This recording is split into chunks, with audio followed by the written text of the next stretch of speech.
തസിലു ഇലൈഹി, അല്ലാഹനെയാണോ നിനക്ക് ഉദ്ദേശം, അല്ലാഹുവിലേക്ക് ചേരലാണോ നിനക്ക് ഉദ്ദേശം? എന്നാൽ അല്ലാത്ത എല്ലാ സാധനങ്ങളെയും ഒഴിവാക്കിക്കോ. ഒഴിവാക്കുന്ന എല്ലാ കാര്യങ്ങളും അല്ലാഹനെ ഏൽപ്പിക്കുന്ന സ്വഭാവമാണ്. ആ സ്വഭാവം നിനക്കുണ്ടായാൽ തസിലു ഇലൈഹി, നിനക്ക് അല്ലാഹുവിനോട് എത്തിച്ചേരാൻ കഴിയും. അങ്ങനെ ഏതാ മനുഷ്യൻ ഇതും പറഞ്ഞിട്ടങ്ങ് പോവുകയാണ്. ലാ സലത്തു ഇല്ലാ അസ്അബത്തു വവല്ലാ ഖാരിജാ,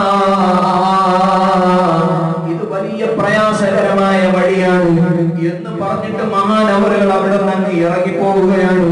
അങ്ങനെ ഒരുപാട് ദിവസം കഴിഞ്ഞ സമയത്ത്, ഒരുപാട് ദിവസങ്ങൾ കഴിഞ്ഞപ്പോൾ ബഹുമാനപ്പെട്ട ഈ സിദ്ദീഖ് തങ്ങളുടെ അടുക്കലേക്ക് ചില കുട്ടികളും പരിമാരങ്ങളും വരികയാണ്. എന്നിട്ട് വന്നുകൊണ്ട് ചോദിക്കുന്നു, അഹ്മദ് ബിൻ യസീദുൽ കാത്തിബ്, അഹ്മദ് ബിൻ യസീദുൽ കാത്തിബിനെ നിങ്ങൾ എന്താണ് ചെയ്തത്?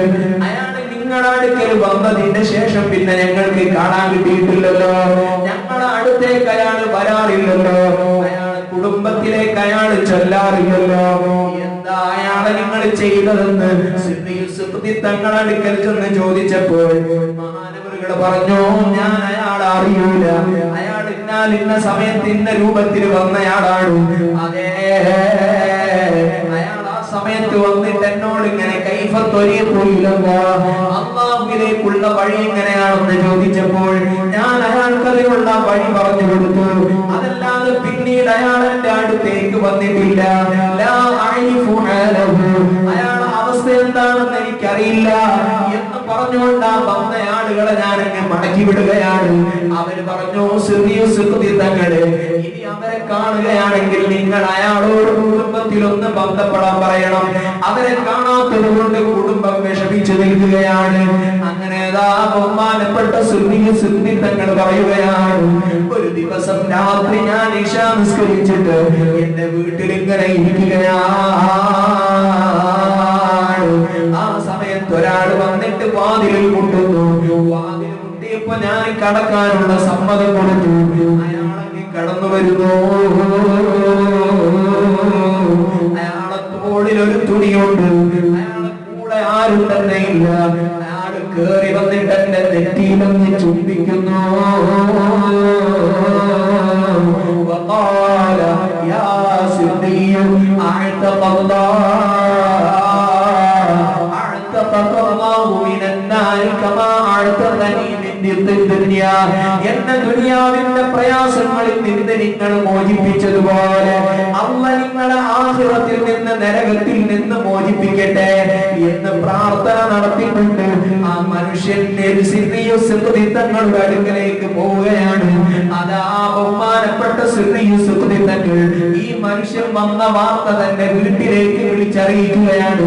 അവിടെ ഭാര്യയും മക്കളും വരുന്നു. ഭാര്യയും ഒരു കുട്ടിയുമാണുള്ളത്. ആ ഭാര്യയും കുട്ടിയും അവിടുത്തെ സന്നിധാനത്തിലേക്ക് വന്ന സന്ദർഭത്തിൽ അതാ ആ കുട്ടിയെ മുന്നിലേക്ക് എടുത്തു വെച്ചിട്ട് ആ ഭാര്യ പറയുന്നു, യാ സയ്യിദി അർമൽതനി وأنت حي أرملتني وأنت حي وأيتمت ولدك وأنت حي. അതേ, നിങ്ങൾ ജീവിച്ചിരിക്കെ തന്നെ ഞാൻ വിധവയായി പോയല്ലോ, നിങ്ങൾ ജീവിച്ചിരിക്കെ തന്നെ ഞാൻ എന്റെ കുട്ടി യതീമായി പോയല്ലോ എന്ന സങ്കടം ഈ ഉമ്മ വന്ന് പറയുകയാണ്. അതേ, സിദ്ദീഖ് തങ്ങൾ പറയുന്നു, ഫനദറ ഇലൈഹ, അപ്പ കുഞ്ഞിലേക്ക് നോക്കുകയാണ്. ഫഖാല, എന്നിട്ട് പറയുന്നു, യാ സിദ്ദീഖ് തങ്ങൾ, ഇതെന്താ ഇവര് പറയുന്നത്? എന്നിട്ട് ഭാര്യയുടെ അടുത്തേക്ക് തിരിഞ്ഞു നിന്നിട്ട് പറയുകയാണ്, വല്ലാഹി ഇന്നക ഫഖതതു ഫുആദി, ഇന്നക തമറതു ഫുആദി വഹബീബതു ഖൽബി. എന്റെ ഹൃദയത്തിന്റെ കഷ്ണമാണ് നീ, എന്റെ എല്ലാമാണ് നീ. പക്ഷേ ആ സിദ്ദീഖ് തങ്ങൾ പറഞ്ഞിട്ടുണ്ട്, അന്നമൻ അറാദല്ലാഹ ഖതഅ കുല്ല സിവാഹു. പറയട്ടെ, അള്ളാനെ ഉദ്ദേശിക്കുന്ന ആളുകൾ അന്നല്ലാത്തതിൽ നിന്ന് മുഴുവൻ മുറിച്ച് മാറണം. അന്നല്ലാത്ത അള്ളാഹ്ക്ക് ഇഷ്ടമില്ലാത്ത കാര്യങ്ങളിൽ നിന്ന് മാറി നിൽക്കണം എന്ന് ഓർമ്മപ്പെടുത്തിയിട്ടുണ്ട്. അതുകൊണ്ട് നിന്റെ വേണ്ടാത്തരങ്ങളിൽ നിന്ന് നീ മാറിയാൽ നിന്നെ ഞാൻ സ്വീകരിക്കാമെന്ന് പറഞ്ഞ മനുഷ്യൻ തന്റെ ഭാര്യയോട് പറയുന്ന സമയത്ത് ഭാര്യ അതിനെ നിരസിക്കുന്നു. ചുരുക്കി പറയട്ടെ, ധാരാളം കാലം ദൂരേക്ക് പോയി ഏകാന്തനായി ജീവിച്ച മനുഷ്യൻ ഷഹീദായി. ബഹുമാനപ്പെട്ട തങ്ങൾ അയാൾക്ക് ഇമാമായി നിസ്കരിച്ച സംഭവം മഹാനവറുകൾ തന്നെ ഉദ്ധരിക്കുകയാണ്. അതുപോലെ ധാരാളം സംഭവമുണ്ട്. ഞാൻ പറയുന്നത് ഹിദായത്ത് ലഭിക്കാൻ അല്ലാഹ് അയാൾക്ക് ഉദ്ദേശിച്ചത് ഒരു വാചകമാണ്. എന്റെ വാക്കുകൾ ചുരുക്കുകയാണ്. അല്ലാഹ് എപ്പോഴാണ് ഹിദായത്ത് തരുമെന്ന് പറയാൻ പറ്റൂല. അല്ലാഹുവിനോട് എപ്പോഴും ഹിദായത്തിന് വേണ്ടി ദുആ ചെയ്തുകൊണ്ടിരിക്കണം. ഒരു സംഭവം കൂടി